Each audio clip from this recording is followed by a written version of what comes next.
how has your background in music, in taking it beyond just a hobby, affected the way that you write? The short answer is I don't think it has. Um, they are different pursuits ultimately. When I'm making music, there is I pay more attention to my just brute intuitions. When you're making a beat, you just have to go off of your own experience, what feels good to you at that particular moment, and you shouldn't question too much your feelings. Uh, I mean that's how good music is made in my opinion, and the reason there's obviously more to it than that because your intuitions have to be formed by experience and by having listened for hundreds or thousands of hours and like studied music. But once you have those intuitions, you should just more or less obey them. Whereas with writing, I think perhaps some people write in that kind of intuitive way, but if you're writing nonfiction political analysis, you can't just have an intuition and you can't have a gut reaction and just follow it. You have Mm. to examine and re-examine and question and make arguments that actually feel wrong to you at first, but upon reflection are right. So I think there you know there's a kind of person who really flourishes in that rational and reflective approach, but not in the intuitive, and vice versa. So I can't really say that either one informs the other that much, other than that they both come from the same person. You know. Do you think there's a world where you could do both, where you could go testify in front of Congress, and then later that night you go on stage and you're rapping in front of hundreds of people for a show, and one doesn't take away from the other, and both crowds take you as seriously as the other one. They don't see it as something that is a reason to see you as unstable or uncredible, that you pursue music or that you pursue writing and politics. Is there a world where you could comfortably do both of those? Yeah, I think there's totally a world where I could comfortably do both. Um, ultimately, I think the only limit is my own imagination and my own capacity to absorb criticism from people who are unsympathetic to me as a person, who don't understand either one or the other of those two pursuits. Um, I mean, ultimately, you can live your life so as to minimize all possible lines of critique of you as a person, and then just die having not realized, certain desires that you wanted to go down.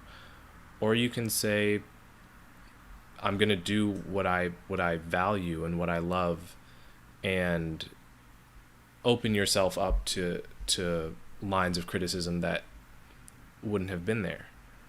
I think it makes way more sense from the point of view of personal happiness and life fulfillment to do the second thing. Um, but yeah, Yeah, I mean, I definitely feel hesitations from jumping into different areas of creating, or going into an area where I don't have any sort of status or reputation, and kind of just trying my hand at something, whether it's writing or music or podcasting. And it takes it takes a certain amount of I don't know if it's delusion or confidence or a mixture of both, but like some level of energy to get across that threshold where you just say, I don't give a fuck about how people are going to criticize me. Like you said, you're not going to worry about that line of criticism, and just go and create and maybe push the boundary too much, maybe not push it enough, but then just kind of like throw things against the wall and adjust as you figure yourself out. And I I've never been someone who I thought would ever download TikTok. And in quarantine, I downloaded TikTok a couple weeks ago, and I see a lot of people doing things that make me uncomfortable, but I don't really know why, like dancing in front of a camera or lip syncing or just like doing these really creative things to get their ideas across. Mm. And at first, I just thought it was stupid.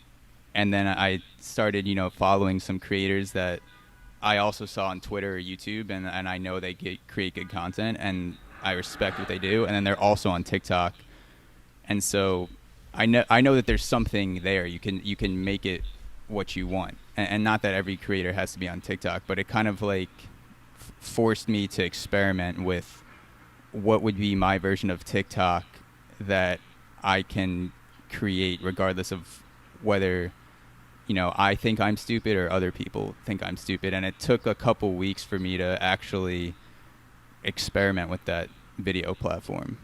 Mm. Yeah.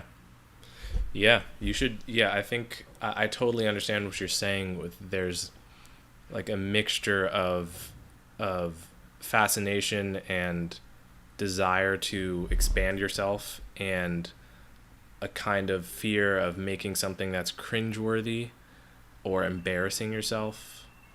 I think ultimately there's often a choice or a trade-off between love and fear. You love something and you want to create in some area, but you're afraid. Mm-hmm. And I think I've rarely regretted choosing love over fear. I've mostly regretted the opposite. So go for it, try something, and if it doesn't work out, that's okay. But ultimately, I think people underestimate how much they can learn to live with criticism. You can. It's not that. It's actually not true to say that I don't care what people think. That's almost Mm-hmm. always false. Everyone cares what people think. We are, in a very literal sense, wired by evolution to care what people think more than almost any other desire we have. But it is also possible to simply live with the idea that some people won't like your product and you know won't enjoy what you're doing, and accept that and learn to work just learn to accept that that's one of the realities of life that's going to be unpleasant, and just live with that unpleasantness without trying to get rid of it, and without letting the prospect of more of that kind of unpleasantness prevent you from doing what you're going to do. Yeah.